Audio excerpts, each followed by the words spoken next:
2023년도 한 해도 벌써 다 끝나게 되었습니다. 시간은 여지없이 지나네요. 마지막 찬양을 들으면서 그런 생각이 들었어요. 우리 찬양대의 찬양을 들으면서 오늘 제가 전하려는 말씀을 미리 알고 정하셨나 이런 생각이 들 정도로 딱 맞는 이야기였는데, 오늘 이 찬양의 그 가사말을 한번 생각해 보십시오. 은혜 아니면. 우리가 과연 어떻게 살았을까 하는 것을 생각해 보면서 오늘 우리에게 주시는 하나님의 말씀을 함께 살펴보도록 하겠습니다. 자, 오늘 본문 말씀은 요셉과 마리아가 유대인의 율법에 따라서 아기 예수를 데리고 이 정결 의식을 위해서 예루살렘 성전으로 가서 일어난 사건을 우리에게 전하죠. 그리고 거기서 한 사람을 만나게 됩니다. 그의 이름은 바로 시므온이었습니다. 본문은 그를 어떻게 말하고 있는가 하면 이스라엘이 받을 위로를 기다리던 사람, 이렇게 이야기합니다. 당시 선민의식을 가진 유대인이라고 하면 누구든 자기 민족을 구원해 줄 메시아가 올 것이라는 것, 그것을 기대하지 않은 사람은 없었죠. 모두가 옛 다윗 왕국의 그 부흥을 꿈꾸면서 다시 나라가 재건될 것을 사람들이 믿고 있었어요. 그리고 그것이 하나님의 언약이라고 생각을 했습니다. 그것이 바로 이스라엘이 받을 위로라고 사람들은 굳게 믿기도 했죠. 하지만 현실적인 이 변화를 이렇게 꿈꾸던 사람들과는 달리 땅의 침묵자라고 불리던 사람들도 있었습니다. 아마 시므온도 그들 중 하나였던 것으로 보여요. 이들은 어떤 사람들이냐면 묵묵히 하나님이 오시기를 기다리던 사람들입니다. 그리고 그것을 눈에 보이는 현실 세계에서가 아니라 영적인 삶을 통해서 누릴 것이라고 믿고 있었죠. 그들에게 중요한 것은 이 땅에서 이루어질 세상의 변화 또는 자기 삶의 번영과 같은 그런 것이 아니라 보이지 않지만 내 내면 속에서 누리게 될 일종의 하나님의 나라를 그들은 꿈꾸고 있었던 겁니다. 그것이 궁극적으로 주실 위로라고 생각을 했습니다. 그렇다면 이들이 바란, 특히 이 시므온이 오늘 이야기한 구원의 위로라고 하는 것은 어떤 의도에서 또 어떤 의미를 갖는 것일까요? 이것을 알 수 있는 한 가지 단서가 오늘 누가복음 2장 26절의 말씀에서 찾게 됩니다. 주의 그리스도를 보기 전에는 죽지 아니하리라 하는 성령의 지시를 받은 사람이라고 한 바로 그 대목입니다. 이 말은 그리스도를 만나기 이전에는 죽지 않는다. 이 말은 결국 뭘까요? 궁극에는 그리스도를 볼 것이다 라고 하는 일종의 예언의 말이죠. 물론 이 말이 성취가 되려면 한 가지 전제 조건이 있습니다. 그건 뭐냐면 알아볼 수 있어야 돼요. 그럴 것 아닙니까? 이분이 내가 그토록 기다리던 그분이라고 하는 것을 알 수 있어야 지금 이 말이 성립이 되는 것이죠. 그런데 시므온을 오늘 이 본문 말씀에서 성령의 지시를 따르는 사람이라고 이렇게 한 것을 보면 그리스도를 알아보는 것도 그의 능력이나 그가 직접 하기보다 성령의 인도하심을 따라서 이루어질 것이라는 것을 미루어 짐작할 수 있는 대목이기도 하죠. 실제로 오늘 본문을 보면 성령의 감동을 따라서 예루살렘 성전에 들어간 거예요. 의도적으로 들어간 것이 아니라 성령의 감동에 의해서 시므온은 뭔가 이끌려서 예루살렘 성전에 들어갔고 그곳에서 바로 정결 의식을 치르고 있는 아기 예수를 보게 된 겁니다. 말 그대로 된 것이죠. 그때 어떤 힘에 이끌렸는지 모르지만 시므온은 이렇게 고백을 합니다. 오늘 19절부터 32절을 보면 주제여 이제는 말씀하신 대로 종을 편안히 놓아주시는도다. 내 눈이 주의 구원을 보았사오니 이는 만민 앞에 예비하신 것이요 이방을 비추는 빛이요 주의 백성 이스라엘의 영광이니이다 하니. 지금 예루살렘 성전에서 낯선 젊은 부부가 있고 그 품에 안겨있는 젖먹이 아기를 보고 시므온이 뭐라고 얘기를 했는가 하면 구원을 보았다라고 이야기를 한 겁니다. 그러니까 감격에 겨워서 그가 그토록 기다리던 위로를 그 순간 받았다라고 지금 이렇게 고백을 한 거예요. 근데 다소 이것은 예상 밖의 반응이라고 할 수 있는데요. 왜냐하면 대부분의 사람들은 세상을 구원할 메시아, 그리스도가 온다라고 하는 것은 이 현실 속에서 무언가 변화를 생각을 했기 때문에 이토록 연약한 아이의 모습으로 올 것이라고, 또 그렇게 만났을 때 그것을 한눈에 알아보리라고 쉽게 예상하기 어려웠기 때문입니다.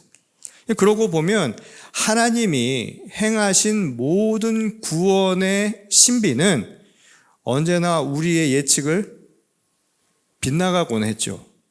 이 우리의 죄를 대속하기 위해 예수 그리스도를 이 땅 가운데 보내신 방식도 사실은 굉장히 다른 방법이었습니다.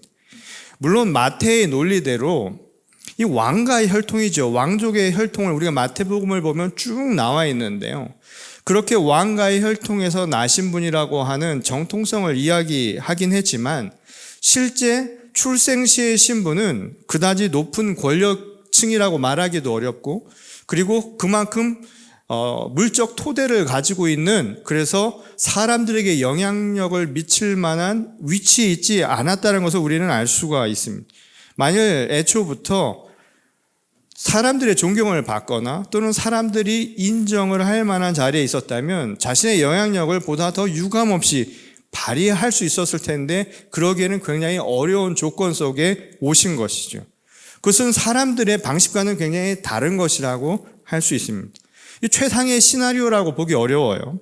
목표라고 하는 것을 두고 생각을 해보면, 목적이 세상을 변화시키는 힘이었다면, 그런 영향력이었다면 그보다 더 좋은 합리적인 또는 효율적인 방법들은 얼마나 많든지 있을 수 있기 때문입니다. 그러니까 사람들의 방식으로 보면 예수님의 행적이나 하나님이 그를 통해 행하시려고 했던 구원의 신비는 사실상 이해하기가 어렵죠. 그래서 세상과 늘 모순이 되는 것처럼 보이기 마련이라는 거예요. 실제로 오늘 본문 말씀 34절을 보면 시몬이 그 아기 예수를 가리켜서 이렇게 얘기하죠. 비방받는 표적이라고 이야기를 합니다. 근데 이때 헬라어로 비방이란 말이 안틸레고라고 하는 단어를 썼는데, 이 말은 영어로는 contradiction, 그러니까 모순된다라는 거예요. 맞지가 않는다라는 거예요. 이건 뭐냐면 예수님의 말씀이나 행적이 세상의 방식과는 항상 모순이 된다. 그러니까 모순 덩어리죠. 왜냐하면 세상의 방식이랑 달라도 너무 다르니까. 그래서 실제로 예수님이 전한 하나님의 나라를 들어도 사람들이 잘 믿질 않아요. 그게 다 숨은 보화처럼, 숨은 그림 찾기처럼 느껴지죠. 그리고 다 수수께끼 같아요. 예수님의 말씀, 비유의 이야기를 들으면 공통된 게 있습니다. 알 것 같기도 하고 모를 것 같기도 하고. 이렇게 만드는 것이 있죠. 그러니 사람들이 하나님 나라를 선포하는데 그걸 잘 믿기 어려워요. 그리고 그것을 들려주는데도 사람들이 잘 들으려고 하지 않습니다. 실제로 복음을 믿는다고 하는 사람들도 마찬가지예요. 믿는다고 하지만 하나님 나라가 어떠한 나라인가에 대해서 말하라고 한다면 누가 물어보면 대답하기 어려워요. 그것은 오늘날 우리 신앙도 마찬가지죠.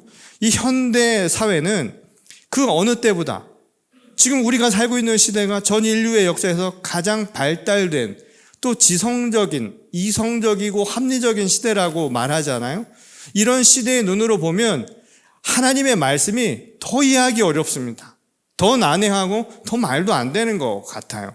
그런데 문제는 그것을 믿는다고 하는 사람들에게 물어도 잘 몰라요. 여러분, 구원이 뭔가요? 잘 몰라요. 하나님 나라가 뭔가요? 누가 물어보면 이것을 속 시원하게 이야기할 수 있는 사람들이 사실상 많지 않은 거예요. 그러다 보니까 하나님 나라가 뭔지 모르고 구원이 뭔지 정확하게 모르는데, 하나님 나라에서 누릴 기쁨? 그거 굉장히 말하기 어렵죠. 그 구원을 통해서 우리가 얻게 될 위로가 어떤 위로인지 사람들이 말하기 어려운 거예요. 그런데 오늘 본문 말씀은 의롭고 경건한 사람, 이 시므온은 그 구원의 감격을 체험했다는 거예요. 그 위로를 경험했다고 오늘 본문 말씀은 전합니다. 그 왜 그랬을까요? 그가 남들보다 믿음이 좋아서? 아니면 그만의 특별한 무슨 능력이 있어서 그는 남들이 보지 못하고 듣지 못하고 알지 못하고 느끼지 못했던 것을 경험했던 걸까요? 자, 17세기 이 네덜란드 화가이죠. 너무나 잘 알려져 있습니다. 성화로 잘 알려져 있고, 이분의 그림을 여러분들이 많이 봤을 거예요. 유사한 이분이 빛의 화가라고 해서 이 빛을 통해서 그리는 아주 특별한 이 방식으로 이 그림을 그리는 분인데 렘브란트입니다. 이 렘브란트의 마지막 유작이에요. 시므온의 노래. 오늘 우리가 읽은 이 본문 말씀을 배경으로 그린 그림이 그의 마지막 유작이 되었습니다. 이 작품을 통해서 저는 지금 했던 이 질문에 대한 한 가지 답변을 찾아보려고 합니다. 이 그림 속의 이 시므온은 이 백발이 성성한 노인이죠. 그리고 그 이마에 그림자가 드리워진 것은 주름. 이것을 통해서 그의 삶, 그리고 성경에 나와 있는 내용에서 그가 얼마나 애타게 그리스도를 보고 싶었는가. 그리스도를 보기 전에는 죽지도 못하는 그의 운명으로 보았을 때 그가 얼마나 애타게 그리스도를 기다렸는가를 아마 렘브란트는 저렇게 표현을 했던 것 같아요. 근데 이 작품의 중요한 부분은 그 부분이 아니라 그의 눈입니다. 보시면 아시겠지만 그가 눈을 감고 있죠. 참 아이러니한 거예요. 왜냐하면 오늘 본문을 배경으로 이 그림을 그렸는데 본문에서 시므온의 고백은 이거였습니다. 내 눈이 주님의 구원을 보았습니다. 보았다라고 이야기를 했는데 렘브란트는 시므온의 눈을 감은 채 저렇게 그려놓은 거예요. 이게 눈을 감고도 알 수 있다는 건지 아니면 눈을 감고 나서야 비로소 보이기 시작했다는 것인지 그 의도를 분명히 알 수는 없지요. 근데 한 가지 분명한 건 있습니다. 그 어느 쪽이든 분명한 것은 육안으로 보는 것만이 전부는 아닐 것이라는 이야기입니다. 이를 아주 잘 보여주는 이 성경의 한 대표적인 사건이 있죠. 사도행전에 기록된 다메섹 도상에서의 바울 사도 회심 사건입니다. 자, 이 부분을 사도행전 9장에서 이렇게 기록하죠. 같이 가던 사람들은 소리만 듣고 아무도 보지 못하여 말을 못하고 서 있더라. 사울이 땅에서 일어나 눈은 떴으나 아무것도 보지 못하고 사람의 손에 끌려 다메섹으로 들어가서 사흘 동안 보지 못하고 먹지도 마시지도 아니하니라. 자, 이 이야기는 바울이라고 개명하기 전에 사울이었을 때의 사건입니다. 그는 다메섹을 지나가는데 그곳을 향해 가는데 거기에서 아마 교회를 탄압하기 위해 당시 유대에 맹종하던 사람들과 길을 가던 과정이었던 것으로 보여요. 근데 그 과정에 부활하신 그리스도의 영을 만나는데 그 일행 중에 사람들이 소리는 들었을 때 그가 누구인지를 알지 못했다. 이건 보지 못했다라는 건데요. 그리스도를 본 사람은 오직 바울 한 사람이라는 것을 이 이야기는 전하고 있습니다. 이 이야기가 무엇을 얘기해 줄까요? 이 회심 사건은 이 시므온의 눈을 감긴 것으로, 감은 것처럼 표현한 렘브란트의 의도를 이해하는 데 굉장히 도움이 되는 말씀이기도 하죠. 이 일행 중에서 바울만이 그리스도를 볼 수 있었다라고 하는 것은 바울이 의도해서 그런 걸까요? 내가 보려고 해서? 딴 사람은 볼 생각이 없는데 나만 보려고 해서 주님이 보인 걸까요? 아니면 그만이 다른 사람들이 가지고 있지 않은 특별한 믿음을 이 어딘가에 갖고 있어서 그에게만 예수님이 보이신 것일까요? 자, 그런데 이 이야기를 통해서 우리가 알 수 있는 단서는 똑같았어요. 다른 사람들과 똑같이 의도는 탄압하러 가고 있었고 그는 예수를 믿지 않은 상태라는 것이 분명하죠. 그러니까 이 이야기를 통해서 우리에게 전하는 것은 아주 분명한 메시지 하나입니다. 그건 뭐냐면 이 사건은 바울이 원해서 된 일이 아니라는 거예요. 무슨 말이냐면 그리스도가 직접 자신을 보여준 것뿐이라는 거예요. 이것은 하나님의 뜻으로 이루어진 사건이라는 겁니다. 이 말을 우리가 바꾸어서 이야기해 볼까요? 이게 바로 은혜입니다. 오늘 찬양대가 부른 찬양의 가사를 한번 잘 생각해 보세요. 은혜예요. 아무 공로 없이 내가 뭘 한 것이 아니라 그냥 나에게 나타난 선물과 같은 것. 그게 바로 은혜입니다. 이 바울의 회심 사건을 통해서 우리에게 이야기한 것은 한 사람이 변화되는 것 중요하겠죠. 그 사람한테는. 우리한테 중요한 건 그 이야기를 하는 것이 아니라 이 모든 일이 하나님의 은혜로 이루어진 역사라는 것. 우리들의 삶에 그런 역사가 이루어진다라고 하는 것을 이야기해 주는 거야. 그래서 이 실제로 바울이 이 이후로 눈에서 비늘이 떨어지기 전까지 보지 못하죠. 눈이 감겨져 있는 상태입니다. 그것은 은혜를 받은 이후에 그의 시선의 변화를 이야기해 주는 거예요. 세상적으로 눈에 보이는 것을 쫓던 바울이 이제 하나님의 은혜를 경험하고 새로운 시선으로 변화되었다는 것을 이 이야기는 전하고 있죠. 아마도 렘브란트 속의 그림 속 시몬의 모습도 바로 이와 똑같은 모습일 것이라는 생각을 하게 되는 겁니다. 이 오랜 세월 그리스도를 기다리면서 정말 삶의 위로를 얻고자 했던 시몬이 이 그에게 들어온 그 어린 아기를 그리스도로 볼 수 있었던 것, 그건 역시도 그의 믿음이 특출나서가 아니라는 거예요. 또는 그가 특별한 사람이어서가 결코 아니라는 겁니다. 만일 내가 믿음이 깊은 사람이어서 내가 특별하게 뭘 해서 그런 일이 일어났다라고 하는 것은 오히려 믿음 없음을 반증하는 것이죠. 자기가 한 것이라고 믿는 것은 진정한 믿음이 아니라는 거예요. 그렇게 하신 이유를 우리는 알 수가 없죠. 무슨 의도로 하나님이 이렇게 하셨는지 몰라요. 그러나 적어도 이 사건을 통해서 우리가 알 수 있는 것은 보려 해서 본 게 아니라 주님이 스스로 우리에게 나타내 보여주셨다는 것, 바로 그겁니다. 주님의 은혜가 아니면 이것은 애시당초 불가능한 일이라는 것을 가르쳐 주는 거예요. 그러니까 실제로 보았다고 하면서 눈을 감은 채로 있었다고 해도 이상할 게 한 가지도 없는 것이죠. 그의 감은 눈은 결국 무엇을 이야기해 주는가요? 아마 렘브란트는 이 구절을 읽으면서 그런 생각을 한 거예요. 어차피 그 사람의 눈으로 본 게 아니니까 주님의 은혜로 본 것이기 때문에 눈을 아예 감게 해버렸다는 겁니다. 자기의 눈으로 보려고 해서 보인 게 결코 아니라는 거예요. 근데 이것을 통해서 시므온은 죽어도 여한이 없는 지금 그 순간 커다란 감격을 체험했다고요. 구원이 주는 위로를 체험했다고 그렇게 고백을 하는 거예요. 왜 그랬는가 하면 예언의 이야기처럼 내가 그리스도를 보았다는 사실 때문이 아니라 실제로는 그리스도가 나를 직접 찾아주셨다는 그것에 감격한 거야. 그것이 나를 위로하는 힘이었다는 겁니다. 내가 무엇을 본 게 아니라 세상이 변한 게 나타나서가 아니라 내 손에 뭔가 쥐어져서 내가 위로를 받고 감동한 것이 아니라 그냥 주님이 내게 나타나 주신 그 은혜만으로 감동했다라고 오늘 본문 말씀은 전하고 있는 겁니다. 여러분, 하늘의 별은 다 볼 수 있지요. 근데 그 별이 나를 찾아오는 거, 이거 다른 이야기예요. 누군가를 사랑하는 마음을 품을 수는 있어요. 근데 그 사랑의 마음을 내게 되돌려 주는 것, 그도 역시 나를 사랑한다는 그 마음은, 그 감동은 내가 보는 것과는 비교할 수 없는 것 아닙니까? 렘브란트는 바로 이 감동을 이야기하고 있습니다. 그리고 또 빛을 통해서 이야기를 하고 있죠. 아까 그 그림을 보면 다소 어둡죠, 전체적으로. 렘브란트는 빛을 통해서 사람의 얼굴만 보여줘요. 감동만, 그 사람의 감정만을 이야기해 줍니다.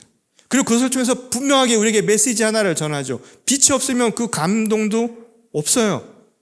빛이 없으면 볼 수 없다라는 겁니다. 그걸 통해서 우리에게 알려주는 이야기는 빛이신 그리스도의 임재가 없이는, 다시 말해서 주님의 은혜가 없이는 누구도 그 감격을 누릴 수 없다는 거예요. 진정한 위로는 내가 무엇을 보아서가 아니라 나를 찾아주신 그 주님, 바로 거기서 우리는 감동을 느끼게 된다는 겁니다. 그렇다면 중요한 건 볼 수 있는 눈이 아니라는 거예요. 오늘 우리에게 중요한 건 뭘까요? 그 은혜를 아는 게 중요한 거예요.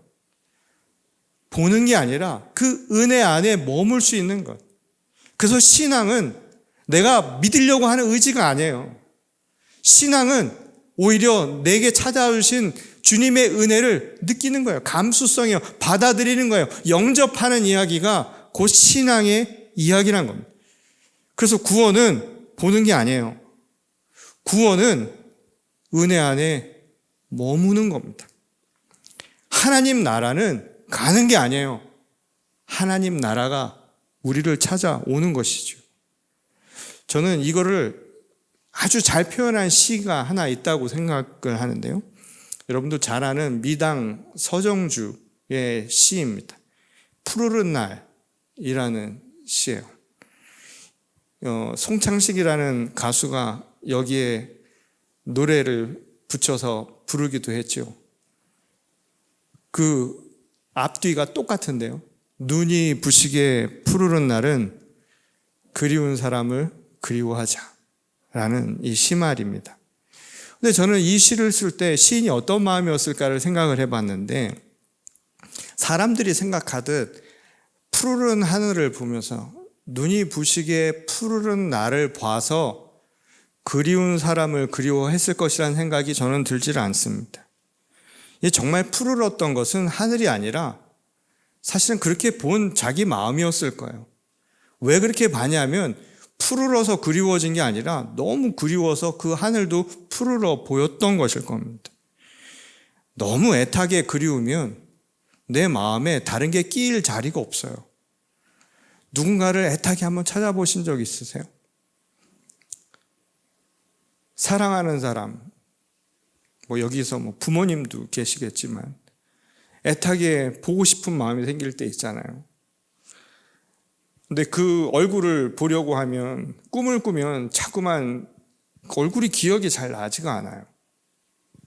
근데 너무 보고 싶으면 다른 생각을 하지 못하게 만듭니다.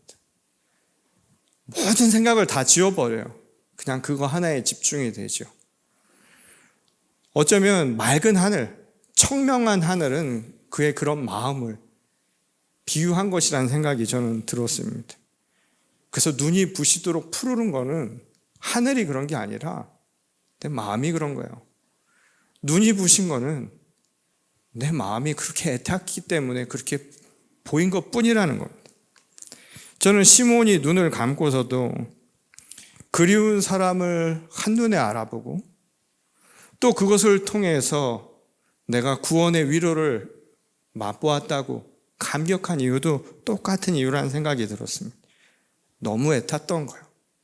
너무 그리워했던 그 마음.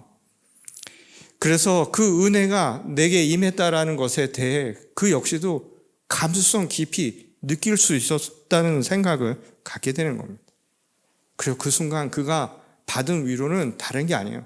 뭘 보아서가 아니라는 겁니다.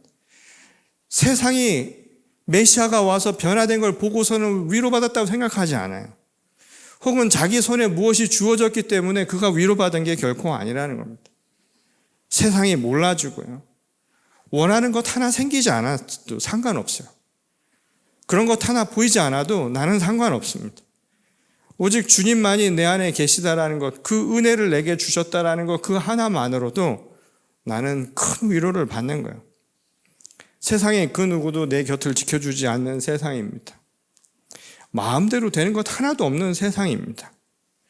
뚜렷한 미래도 잘 보이지 않아요. 사는 게 다 그렇고 그런 거지 뭐. 그런 세상에 내 마음에 감동이 되는 것은 이런 나를 찾아와 주셔서 나와 함께하고 계신 주님의 은혜를 내가 누리고 있다는 것, 그 자체만으로도 큰 위로를 받는 거예요. 그래서 그 감동이, 그 마음이 정말 아무것도 아닌데, 정말 되는 거 하나도 없는데, 변화된 거 하나도 없는데 세상을 눈이 시리게 아름답게 보게 만드는 겁니다. 저는 이 한 해의 이 마지막 주일이 있잖아요, 오늘. 그 위로의 메시지를 여러분들에게 전하면서 오늘 이 말씀을 마무리하려고 합니다. 여러분 정말 지난 한 해 수고 많으셨습니다. 각각의 삶은 달랐겠죠. 어떤 사람은 달팽이처럼 굼벵이처럼 기어서 온 분들도 계실 거고, 어떤 분들은 숨가쁘게 달려오신 분들도 있을 거예요. 그리고 어떤 분들은 변함없이 바위처럼 그 자리에 있었겠죠.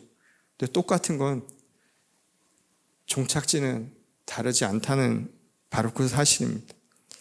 제가 어느 이 방송의 한 마지막 대사, 이 멘트에 큰 감동을 받았어요. 저는 그분이 되게 좋더라고요. 김혜자라고 하는 이 탤런트인데 꼭 우리 엄마 같아요. 그분이 눈물을 흘리면서 마지막으로 이런 멘트를 했는데 오늘 말씀의 마무리를 저는 이 멘트로 마무리를 하려고 합니다. 내 삶은 때론 불행했고 때론 행복했습니다. 삶이 한낱 꿈에 불과하다지만 그럼에도 살아서 좋았습니다. 새벽에 쨍한 차가운 공기, 꽃이 피기 전부터 부는 달큰한 바람, 해질 무렵 우러나는 노을의 냄새, 어느 하루 눈부시지 않은 날이 없었습니다. 지금 삶이 힘든 당신, 이 세상에 태어난 이상 당신은 이 모든 걸 매일 누릴 자격이 있습니다. 대단하지 않은 하루가 지나고 또 별거 아닌 하루가 온다 해도 인생은 살 가치가 있습니다. 후회만 가득한 과거와 불안하기만 한 미래 때문에 지금을 망치지 마세요. 오늘을 살아가세요. 눈이 부시게 당신은 그럴 자격이 있습니다.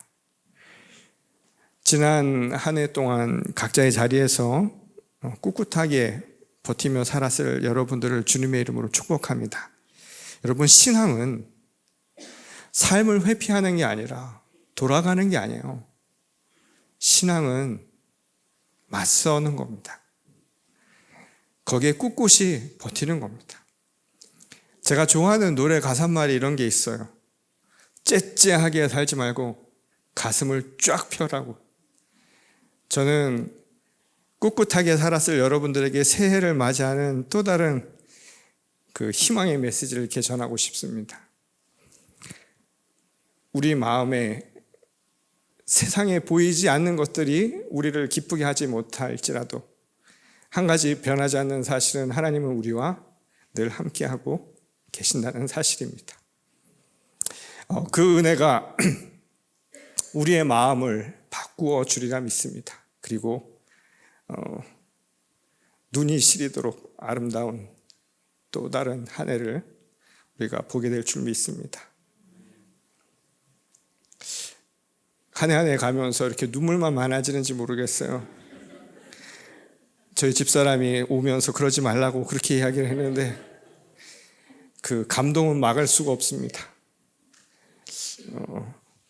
저에게도 눈이 시리도록 아름다운 한 해였고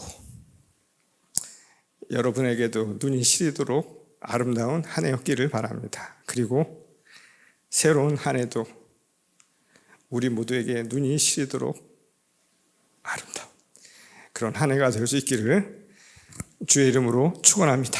우리 다 같이 기도하겠습니다.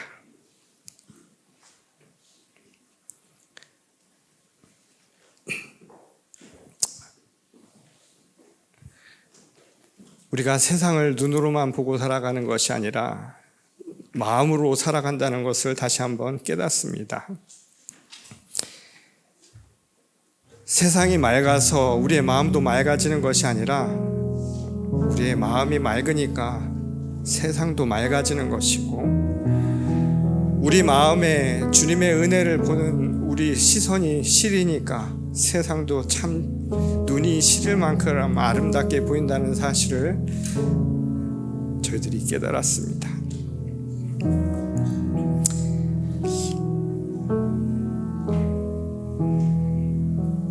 지나고 나니까 한 해가 참 좋았고 아름다웠고 힘들었던 것들도 또 다 이길만 했다는 생각이 드는 이 순간입니다.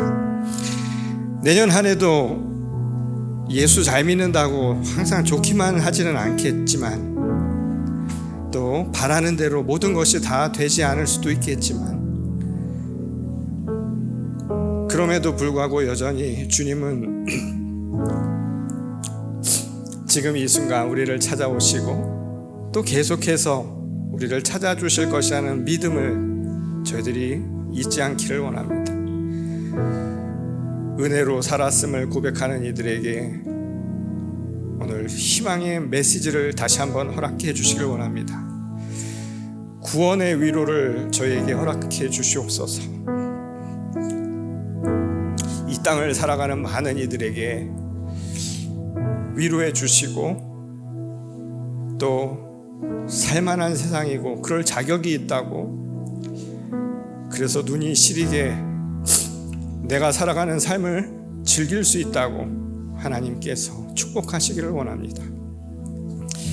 참 가슴 아픈 일인데 여전히 우리가 사는 이 땅에는 정말 누구도 말하기 어려운 고통을 받으며 살아가는 사람들이 여전히 우리 주변에 너무나 많습니다. 전쟁으로, 폭력으로 피해당하는 희생자들과 피해자들, 그들의 그 아픈 마음들을 하나님께서 두루 살펴주시기를 원합니다. 그리고 오늘 이 땅을 또 눈물로 지으며 살아갔을 그 누군가에게도 그 무거운 짐을 주님께서 내려주시고 다시 힘내서 또 걷고 또 세상을 향해서는 움츠려 들지 말고 어깨를 쫙 펴고 당당히 맞서서 또 한 해를 살게 하시기를 원합니다. 어쩌면 누군가에게는 오지 않을 내일일지 모르지만 그 내일을 우리에게 허락하신다면, 그 은혜를 주신다면 당당히 살겠노라고 오늘 믿음으로 고백하고 세상을 향해 나가는 저희 모두로 삼아 주시옵소서. 오늘 이 시간 우리에게 크신 은혜 주신 것에 감사드리오, 또 다른 한 해를 준비할 수 있는 하나님의 희망 주신 것에 감사드리오며 사랑이신 우리 주 예수 그리스도의 이름으로 간절히 기도드렸습니다. 아멘.